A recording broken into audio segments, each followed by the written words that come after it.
Vamos a hablar de algunas particularidades del valor. Por supuesto que vamos a tratar de dar solamente una visión personal propia de mí, sobre los valores, sobre cómo esos valores los podemos descubrir en las cosas, cómo esos valores se ven reflejados en el arte. Pero como les digo, solamente vamos a dar un pequeño barniz del valor. El valor contiene muchas cosas de las que podríamos estar hablando toda la noche. Pero me gustaría dejarles claro lo que es y cómo los encontramos esos valores en el arte. Valor tenemos la tendencia a asociarlo con heroísmo, con algún personaje que ha creado un megaproyecto, que ha conseguido unos logros extraordinarios, que se ha superado a sí mismo en alguna faceta. También tenemos la idea del valor como precio, como el precio de las cosas. Y decimos que las cosas que tienen un precio más alto valen más que las otras. Además tenemos el valor también asociado a otro elemento, al elemento de calidad. Decimos que aquellas cosas que son de mejor calidad valen más también. Y por otro lado, tenemos también la otra asociación del valor que tiene que ver con el comportamiento humano, los valores humanos, con esos valores de ser incondicional, de ser generoso, de ser amable, de ser sincero, de ser responsable. Todo ese tipo de aspectos decimos que valen o que contienen valor o que son valor en sí mismos. Pero descubrir lo que es el valor es algo complicado. Es algo complicado porque el valor existe en todas cosas. Todo ámbito de cosas contiene valor. Los hechos que hacemos son generalmente producto de una evaluación. Nuestra libertad es la capacidad de optar por lo que es válido. Ahora tenemos la posibilidad de optar por lo que es válido para todos siempre y podemos optar por aquello que es válido para nosotros ahora. Tenemos esa doble posibilidad de ser universales en la decisión o de ser personales en la decisión. Pero siempre optamos por aquello que preferimos y aquello que preferimos nos vale.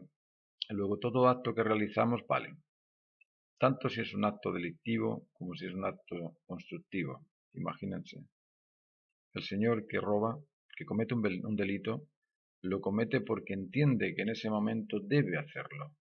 A él le vale, a la sociedad no nos vale. Pero ese personaje cree que le vale. ¿Por qué? Porque opta por aquella alternativa válida para él. Si optase por aquella alternativa válida para todos, no sería un delictual, un delictivo. Luego, si pensamos profundamente, nos damos cuenta de que todo vale. Y cuando digo todo, hasta el polvo. Esto que está sobre la mesa, que no se ha limpiado, que queda ahí, lógicamente a mí no me vale mucho. Yo preferiría tenerlo limpio. Pero hay personajes que se llaman científicos que han pagado miles de euros por construir un aparato para poder partir esa motita de polvo que está encima de la mesa. Ellos le llaman partículas o le llaman átomos, pero es lo mismo. Es una partícula pequeña, muy pequeña, de ese polvo que está sobre la mesa.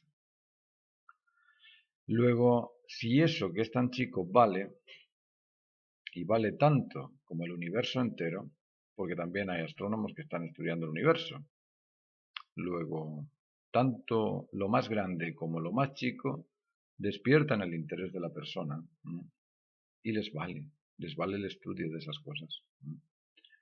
Luego, valor es algo que existe en el objeto que nos vale.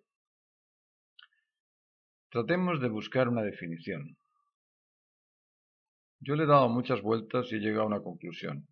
Para mí el valor es la cualidad contenida en el objeto que satisface, que interesa y que beneficia al sujeto que lo aprecia. Es una frase larga. cualidad contenida en el objeto que satisface, interesa y beneficia al sujeto que lo aprecia. Es algo larga la frase, pero véanle el sentido. Piensen un poco en ello. El valor es esa cualidad que se desprende del objeto, pero que sola y exclusivamente va a ser recibida por aquel sujeto que esté predispuesto a apreciarla, a reconocerlo. Si el sujeto no está predispuesto a apreciarlo, el valor no se establece. Luego, ¿dónde está el valor? ¿Está en el sujeto o está en el objeto? El valor es un elemento conectivo que se establece en el momento en el que el sujeto aprecia esa cualidad del objeto que lo satisface, lo interesa o lo motiva.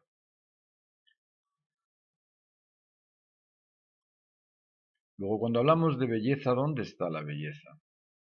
¿Está en la puesta de sol o está en el que aprecia la puesta de sol? La puesta de sol por sí sola, si no hay un personaje que la valide, no muestra valor. Y el señor que está mirando la puesta de sol, si no está apreciando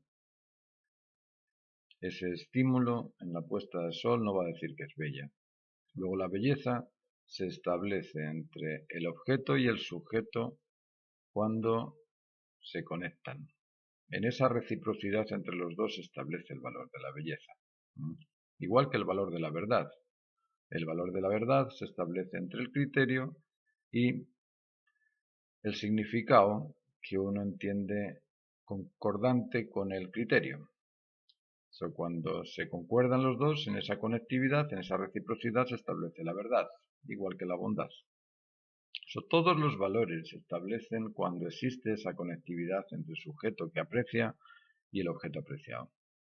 Bueno, yo creo que hemos dejado así un barniz de lo que comprendemos que es el valor. Ahora, los valores también existen en el arte. Y en el arte hay varios tipos de valor. Unos que son meramente objetivos, que están dentro del oficio. Otros que son subjetivos, que son más difíciles de evaluar. Y otros que son totalmente ajenos a la pintura. Vamos a empezar por los valores objetivos, por aquellos valores contenidos en las obras de arte. Y los vamos a simplificar para entenderlos, no me voy a extender mucho con ello. El primero de los valores contenidos en las obras de arte pictóricas o plásticas es el valor temático. Los cuadros nos interesan por el contenido lectivo que encontramos en ellos, y para eso tiene que existir algún tema. Nosotros cuando vamos al cine, la película tiene un título, y además del título tiene una temática que si nos llega, nos vamos a sentir interesados en ella, y si no nos llega, nos vamos a levantar del asiento y nos vamos a ir a la calle. Luego, el tema tiene que tener esa caracterización de interesar a la audiencia, de interesar al espectador. Y lo que interesa al espectador es aquello que establece con él una recíproca relación, ya sea vincular, o de interés, o de motivación. Por eso, el tema debería de contener en sí mismo una característica universal para poder llegar a todos y una característica personal para que todos puedan entender a ese autor como tal, como originario de esa obra o de ese tema. La característica universal del tema en las obras de arte pictórico llega mediante un emblema. Cuando el artista es capaz de reconocer aquel ícono, ¿no? Aquel ícono reconocido por las generaciones pasadas, presentes y futuras, ¿no? Aquel ícono que trasciende, aquel ícono que motiva la expectación de la audiencia o que motiva la admiración del espectador, aquel tema de característica trascendente y universal, representada mediante el ícono, a lo que llamamos representación emblemática, amerita amerita el aprecio de la gente y lo valoran. Pero claro, si nos dedicamos a hacer temas trascendentes iconográficos y que sean emblemáticos de ciertas circunstancias como la vida, la muerte, la alimentación, el crecimiento, la ansiedad, la angustia, el miedo, etcétera, etcétera, etcétera, porque hay miles de temas, miles de caracterizaciones universales que podemos representar. Y si no representamos en ellas ningún aspecto personal nuestro, el observador va a decir, bueno, ¿y dónde está el autor? Fijaos que en la Capilla Sixtina hay una imagen que parece ser que se refiere a la imagen de Miguel Ángel. Y hay gente que está estudiando esta imagen y con mucho interés. ¿Por qué? Porque en su imaginería Miguel Ángel tocó temas de característica mitológica, con cierta trascendencia, pero resulta que él no se presta en ninguna de sus manifestaciones, entonces nadie sabe quién era Miguel Ángel, cómo era Miguel Ángel. Lo ideal es que en la obra de arte exista la caracterización universal del emblema, pero ojalá que ese emblema también tenga parte del autor. Es decir, que sea si yo quiero hacer la representación de la tristeza, ¿por qué no pintarme a mí mismo haciendo un autorretrato de un momento triste? O si quiero hacer la caracterización de otro tipo de idea, pongo en esa idea a algo que esté conectado conmigo. Si estoy haciendo la infancia, puedo utilizar a mis niños. Si estoy haciendo la vejez, puedo utilizar a mi padre. Pero de esa forma conecto al autor con el emblema característico del tema universal. Cuando existe esa dupla en su justa medida entre la caracterización universal y personal en el cuadro, esa obra adquiere un doble interés. Un doble porque es reconocido por todos y además todos te reconocen a ti. El segundo de los valores contenidos en las artes plásticas es el valor compositivo.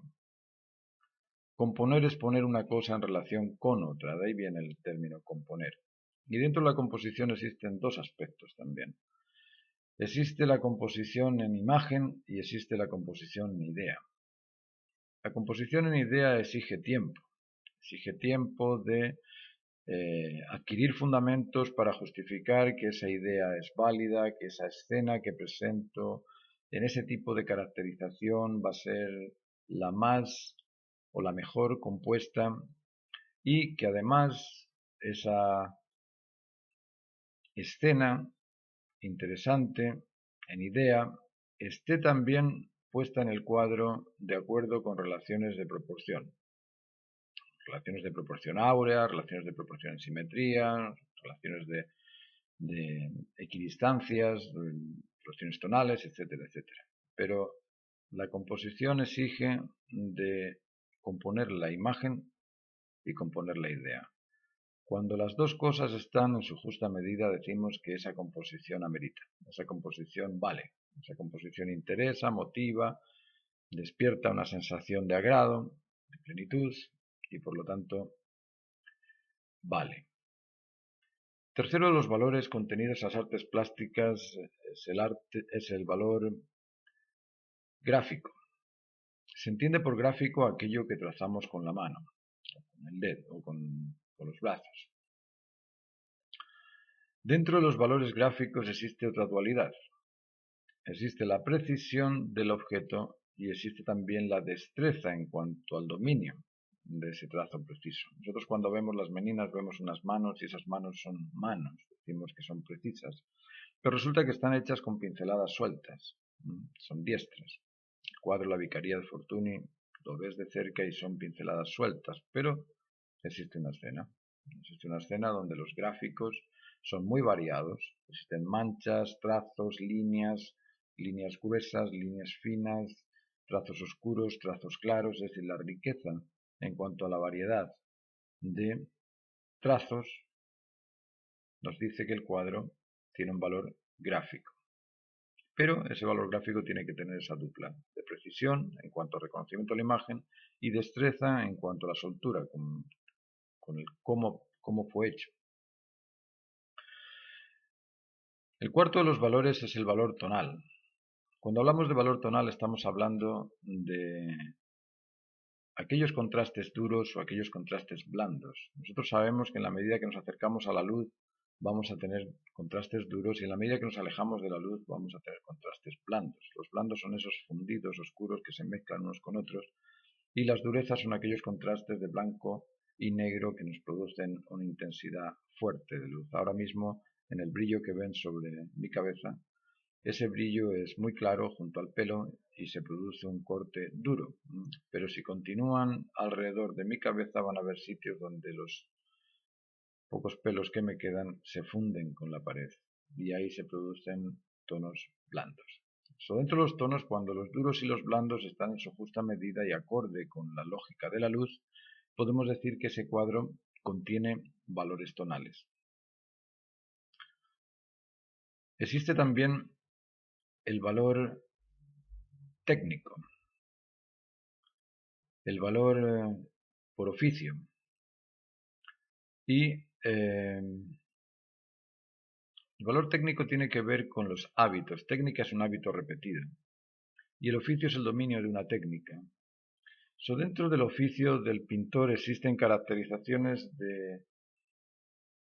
podríamos llamar caracterizaciones conservadoras de la tradición, es decir, el oficio clásico por naturaleza, y existen también esos aportes que el autor le ofrece a ese oficio, es decir, aquellas cosas espontáneas como texturas, raspados, quemados, esas cosas que añaden o que se añaden al oficio y que le dan una caracterización personal de cada uno.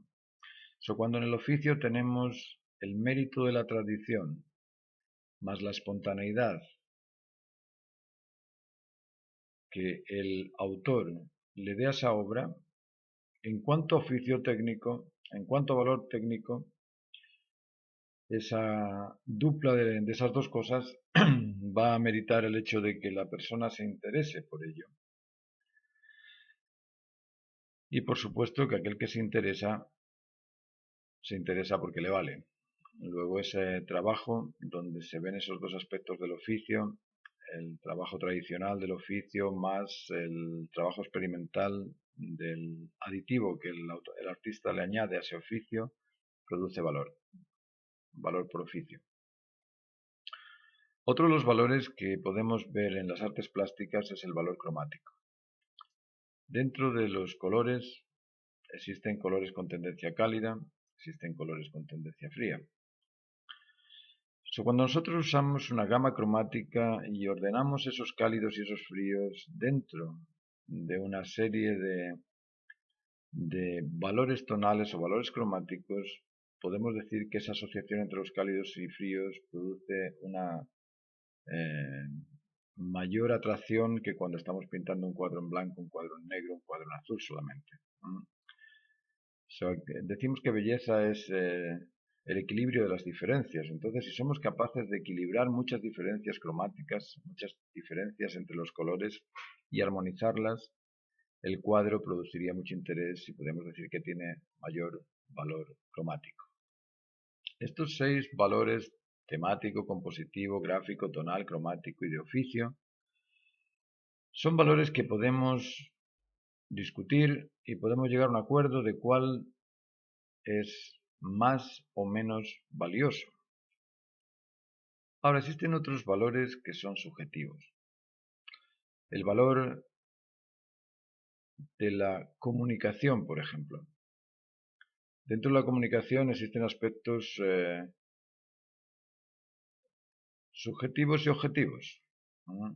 La comunicación es lectiva cuando se hace clara y es menos lectiva cuando se hace más ambigua. Luego, dentro del cuadro tiene que existir ese aspecto lectivo que comunica, que se identifica con facilidad, pero dentro de un ambiente también subjetivo que nos permita soñar un poco con el qué más hay además de esto que me muestras. ¿O qué hay detrás de esto que me muestras? Sí, veo esta escena, pero detrás de esta escena hay otro elemento que también me despierta el interés por saber de qué se trata sin estar completamente declarado. Esto es como cuando se le dice a la mujer cállate la boca. Esa es una manera concreta y muy clara, muy objetiva de decirle cállate la boca. Pero el poeta lo diría de otra manera. Añadiría ese elemento objetivo a algo subjetivo. Me gusta cuando callas porque estás como ausente, mariposa en arrullo. Y esas cosas suenan distinto. Suenan distinto. Te dejan, además del sentir que me tengo que callar, otra experiencia. Te añaden algo subjetivo. Pero la comunicación depende del observador. El cuadro no solamente comunica por sí solo, expresa una idea, pero tiene que existir un lector que la reconozca.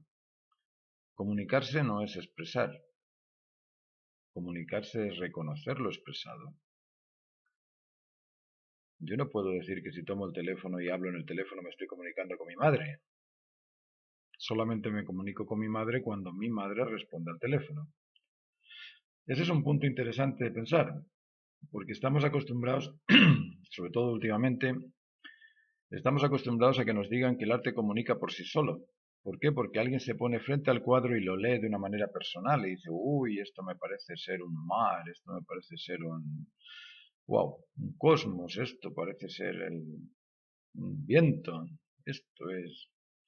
Bueno, eso te parece a ti, pero eso no quiere decir que el cuadro comunique si tú no lees lo que está en el cuadro.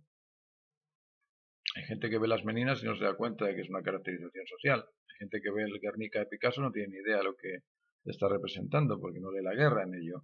Entonces el cuadro no comunica, pero pueden ver otras cosas. Pueden decir, uy, me gusta el trazo de la pintura negra con la que Picasso pintó el Guernica, o me gustan los trazos de la mano de la princesa que pintó Velázquez. Pero ahí no te está comunicando la idea del autor. Tú estás reconociendo otros aspectos. Para que exista la comunicación tiene que tener esa dupla de ser objetiva y además de ser subjetiva. De ese modo la comunicación adquiere valor. Tenemos también el valor por la originalidad. Y ahí tenemos que explicar algo también. Original no es algo con estilo. Original no es algo novedoso. Lo novedoso es algo nuevo, algo que no he visto nunca, lo acabo de ver por primera vez. Pero lo original es aquello que delata un origen, que te identifica con el origen. Uno ve los cuadros de Van Gogh y dices, ese cuadro es de Van Gogh. ¿Por qué? Porque reconoces en ellos a Van Gogh. Cuando dices cuadros de Picasso, pues reconoces en ese cuadro aspectos de Picasso. Eso es ser original. Ser novedoso es simplemente eso, es sacar algo nuevo. Y el estilo es aquella serie de preferencias del autor que se repiten una y otra vez en cada obra, que no tiene nada que ver con la originalidad. Tenemos que aclarar estos puntos porque nos confunden mucho. Ahora, dentro de la originalidad existen dos aspectos también. Todos comemos, todos nos vestimos, todos hacemos cosas, pero las hacemos de una forma refinada. Lo hacemos porque preferimos este tipo de gafas, este tipo de peinado, este tipo de ropa. Pero todos nos vestimos, todos somos ordinarios. Y cuando pintamos cosas ordinarias. Las llamamos cotidianas, por darle un nombre un poquito más rimbombante. Pero hacemos cosas vulgares. Pintamos con aceite y pigmentos, tierra. Tierra mezclada con aceite y lo ponemos en una tabla o en una tela. Eso lo hacemos todos, pero tenemos ciertas preferencias cada uno. Y esas preferencias son lo que decimos que es el aspecto refinado de la originalidad y el aspecto, no sé si decirle ordinario o decirle cotidiano o decirlo simple o decirlo común. Ese aspecto común y ese aspecto refinado tienen que existir en la pintura y tienen que existir ligados, unidos en su justa medida. Cuando hay muchos aspectos de refinamiento resulta ser cursi la pieza, y cuando los aspectos que ponemos son ordinarios resulta ser vulgar. Tenemos que ajustar las dos cosas para que el cuadro reúna esa cualidad de proyectar valor. Otro de los aspectos contenidos en las artes es el elemento sensible. Sensibilidad es la capacidad que tenemos de captar esas necesidades máximas sociales, cotidianas, universales. Hay autores sensibles que viven momentos y que reconocen el emblema de ese momento, reconocen la importancia de ese momento y lo grafican precisamente por esa sensibilidad que tienen. Y hay otros artistas que no disponen de esa sensibilidad. La sensibilidad de captar lo necesario válido para todos debe estar ligada con aquella necesidad válida para el artista también, para que el cuadro adquiera cierto interés sensible. Y eso tiene que ver con el gusto, tiene que ver con la selección de colores, tiene que ver con la preparación de los marcos, tiene que ver con la exposición, tiene que ver con todo, absolutamente con todo. El cuadro tiene que estar entero, entero.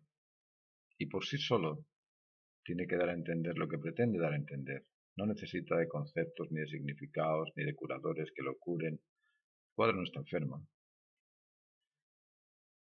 Tenemos también el valor intelectual. Los cuadros necesitan justificarse en su razón de ser. Hoy yo me encuentro con pintores que me justifican sus razones, pero no son razones que tengan que ver nada con la norma. Son razones simplemente justificativas de cada uno. Y me dicen que están pintando sobre telas preparadas con acrílico. Y el acrílico es un producto acuoso.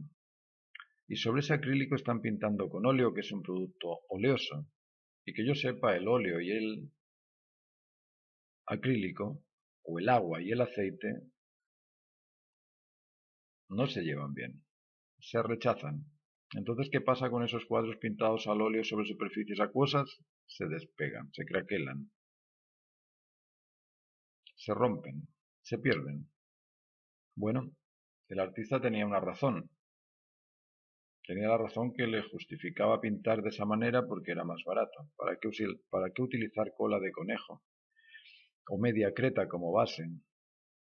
¿Y para qué proteger el cuadro por detrás si es mucho más barato comprar una tela en la tienda y pintarla con óleo encima? Pero no se dan cuenta de que están pintando sobre acetato de polivinilo. Y es un producto netamente seco. Es un producto que no absorbe el aceite. Luego, a nivel intelectual, tenemos que disponer de razones que sean naturales para que nuestra obra permanezca, ojalá, varias generaciones. Todavía tenemos los cuadros de Reynolds en perfecto estado, los cuadros de Rubens en perfecto estado. Ellos tenían una inteligencia razonable. Otro de los valores subjetivos también dentro del arte es el valor motivacional. Las obras nos motivan, a veces por verlas simplemente nos motivan. Nos motivan por el nivel de calidad de sus trabajos, por la paciencia, por las habilidades que muestra el autor en ese cuadro, por aquella destreza, por aquellos virtuosismos manifiestos en la obra. La obra tiene que motivarnos a apreciarla, a estar ahí y verla una y mil veces. Aquellos cuadros que los vemos una vez y no queremos volver a verlos no son obras de arte. Las obras de arte enamoran. Cuando se va a la sala del siglo XIX en el Museo del Prado, el sensible al arte se enamora. Los cuadros que hay allá de Casado de la Lisal, Francisco Pradilla, Sorolla, enamoran. Uno se queda pegado horas mirándolos.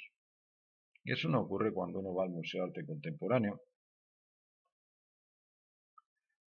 Otro de los valores contenidos en el arte es el valor de la armonía. Cuando la obra establece esa relación armónica entre apreciador y trabajo, decimos que la obra amerita, la obra vale. Y eso es lo que busca el arte. poder satisfacer al espectador, satisfacerlo completamente por lo que es, por el mérito de la obra, no porque haya un curador al lado de la obra explicándonos qué es lo que nosotros deberíamos de ver ahí como aspectos de interés en el cuadro. Si el cuadro no tiene esos aspectos de interés, ¿para qué necesito al curador que me trate de curar mi trastorno mental al ver esa obra que no me satisface? Bueno, a lo mejor necesitamos del curador por eso, porque hay muchas obras que nos satisfacen. Y si alguien no nos las justifica, no, no las vemos, no disfrutamos de ellas. El último de los valores que yo puedo encontrar dentro de las obras plásticas o de las obras pictóricas o de las obras de arte es el valor ajeno totalmente al prestigio de la obra, al mérito de la obra. Se trata del valor económico. Hay cuadros que se venden por miles de euros, por millones de euros también, por millones de dólares también. Pero esos cuadros, no por ser vendidos en un precio increíblemente grande, son obras que ameriten la calidad en ese estado, en ese nivel de valor extraordinario. En general son cuadros que no disponen de ese tipo de calidad. Los cuadros que tienen esa calidad se guardan en los museos. Se venden pocas veces. Pero nos confunde mucho el hecho de que un cuadro hecho con algo espontáneo, sin preparación, sin conocimientos, sin tecnicismos, sin significación, sin temática, sin composición, sin gráficos, sin tonos, sin matiz, sin órdenes cromáticos, sin nada de nada. Simplemente texturas o un rayón o una tela rajada o una tela en blanco. ¿Cómo eso puede costar miles de millones de pesos, de dólares, de euros? Sí, claro que cuestan y claro que se venden. Se venden porque el mercado económico es otra cosa ajena al arte, completamente. La transacción económica no es ni más ni menos que un acuerdo entre un comprador y un vendedor. Y si el comprador necesita sacarse esa plata de algún sitio porque en algún sitio no le funciona y lo quiere invertir en ese objeto, está bien, nada en contra. Pero lo que nosotros tenemos que comprender es que eso no garantiza que esa obra amerita calidad por eso. Yo puedo vender mi auto estropeado carísimo simplemente porque les digo que pertenece a un artista genial, que soy yo. Pero mi auto está estropeado, no sirve ni para andar con él. Pero lo puedo vender en millones de euros, de pesos, de dólares. Si encuentro a alguien que diga, wow, esto pertenece a un pintor, wow, famoso, o a un personaje ilustre, ¿no? Pero el hecho de que me pague a mí miles de millones de euros no significa que la calidad del auto es buena porque está estropeado. ¿Entienden? Existen unos valores contenidos dentro de las artes y existen unos valores atribuidos a esas artes desde fuera, atribuidos por otro tipo de condiciones. Condiciones económicas, condiciones de asumir un cierto prestigio social, porque si he gastado tanta plata en ese cuadro es porque la tengo, entonces eso hace que otras empresas piensen que yo soy solvente y pueden invertir con mis empresas, etcétera, etcétera, etcétera. Hay muchas razones por las que se invierten sumas de cantidad, sumas de dinero extraordinarias en comprar obras de arte que no son representativas de calidad, sino que son simplemente representativas del mercado. Es un objeto de cambio. Bueno, no quiero extenderme más con esta charla, yo creo que hemos contado ya bastante. Y lo que sí que me gustaría es que pusieran sus opiniones, que me ayudaran también a comprender un poco más el arte. Mm. Siempre está uno aprendiendo de todos y todos podemos cooperar con ese aprendizaje. Lo que les he dicho aquí no es ningún dogma ni ninguna imposición de nadie, sino simplemente son aspectos que descubre uno en su trabajo diario y que quiero compartir con ustedes, pero es simplemente un juego de ideas. Es hablarles por despertarles el interés en este tema. Muchas gracias. Buenas noches.